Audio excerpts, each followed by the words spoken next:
Our principal objective is to not allow our board meetings to become a platform for hate and misinformation. A Winnipeg school division has been forced to move their school board trustee meeting online as tensions flare following the suspension of a school board trustee accused of making homophobic comments. The decision comes after a group of people interrupted and disrupted a board meeting in June. The group was there in support of trustee Francine Champagne, who was suspended for 3 months without pay after posting anti-2S LGBTQ+ content on her social media page.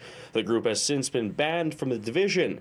Shortly after the meeting, L'Oreal School Division trustee Ryan Palmquist announced on his social media that he is bisexual and was subject to harassment. He says this decision was made to keep staff safe and not add fuel to the fire. If this situation were to continue to escalate, that we could be potentially seeing schools, teachers, students, and their families being impacted by these extreme groups. Sandy Nemeth says the meeting scheduled for September 5th was moved online to de-escalate tensions and is unsure how long this will continue. She says there is also a potential for 2 protests scheduled during the time of the meeting. It's physical safety, it is emotional safety, psychological safety, and people getting the message that that they are valued and they're loved. Back in May, a group of people called for a ban on 2S LGBTQ+ books in the Brandon School Division.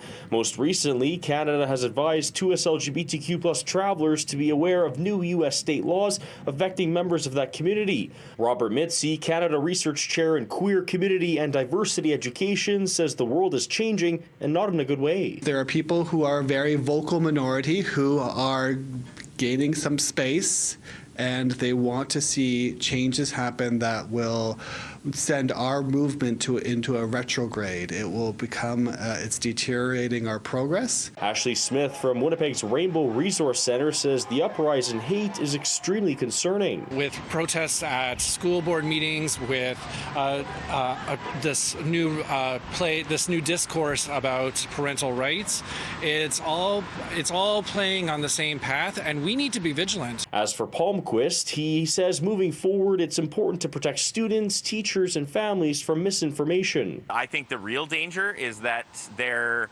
rhetoric might, in a more watered down form, be allowed to enter the mainstream and actually begin to form public policy. In Winnipeg, Karpa City News.